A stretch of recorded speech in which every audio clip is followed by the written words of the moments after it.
Diesel buses आणि ट्रक्सना break. हो, तुम्ही बरोबर ऐकलं.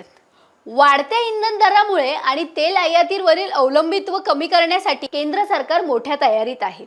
देशातील खासगी बसेस आणि ट्रक्स इलेक्ट्रॉनिकमध्ये रूपांतरित करण्यासाठी सरकार तब्बल 8,300 कोटी रुपयांहून अधिक सबसिडी देण्याच्या विचारात आहे. हा प्लॅन पुढील 10 वर्षांसाठी असू शकतो. या निर्णयाचा सर्वात अधिक फायदा खासगी इंटरसिटी बस ऑपरेटर्सना होण्याची शक्यता आहे. योजनेला अंतिम स्वरूप देण्यासाठी या महिन्यात पंतप्रधान कार्यालय आणि उद्योग क्षेत्रातील मोठ्या कंपन्यांमध्ये महत्त्वाची बैठक होणार आहे.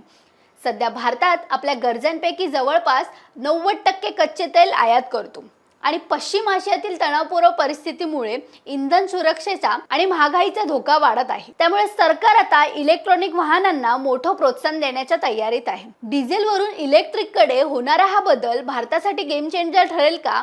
तुमचं मत आम्हाला कमेंटमध्ये नक्की सांगा आणि अशाच नवनवीन अपडेटसाठी मॅक्स महाराष्ट्राला फॉलो करा. धन्यवाद.